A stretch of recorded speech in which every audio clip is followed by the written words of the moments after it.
நான் சுமார் 2-3 வருடங்களுக்கு முன்பு கிறிஸ்டல் கிளியராக கூறியிருந்தது. தற்போதைய கட்டமைப்பில் காங்கிரஸ் கட்சி இந்தியாவில் அதிகாரத்திற்கு வர முடியாது என்பதே. அவர்களின் எக்கனாமிக், சோசியல், செகுலரிசம், ஹிந்துத்வா கொள்கைகள் ராகுல் காந்தி, பிரியங்கா காந்தி, சோனியா காந்தி மற்றும் அவர்களின் சில கூட்டாளிகள் அனைவரும் சேர்ந்த இந்த கூட்டணியால் அவர்களால் சாத்தியமில்லை. இதை எதிர்த்து பலர் அது தவறு, காங்கிரசுக்கு 100 இருக்கைகள் கிடைக்கும் என்று காங்கிரஸ் தலைவர்கள், பணியாளர்கள் கூறினர்.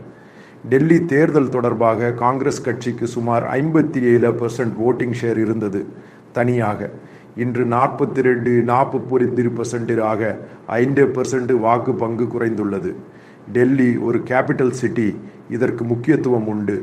இந்தியாவின் எல்லா மாநிலங்களின் பன்முகத்தன்மையை கொண்ட நகரம் என்பது டெல்லியின் சிறப்பு. மிக முக்கியமாக அங்குள்ள இந்துக்களுக்கு ஹிந்துத்வா என்பது ஒரு சுமை. அவர்களுக்கு அதில் ஆர்வம் இல்லை. அவர்கள் குளோபல் பாலிடிக்ஸ் மற்றும் முன்னேற்ற முறைகளை மட்டுமே பார்க்கிறார்கள். இந்தியாவின் உதாரணமாக டெல்லியை ஒரு கேஸ் ஸ்டடியாக படிக்கும்போது அது இந்தியாவின் பல மாநிலங்களில் பிரதிபலிக்கும்.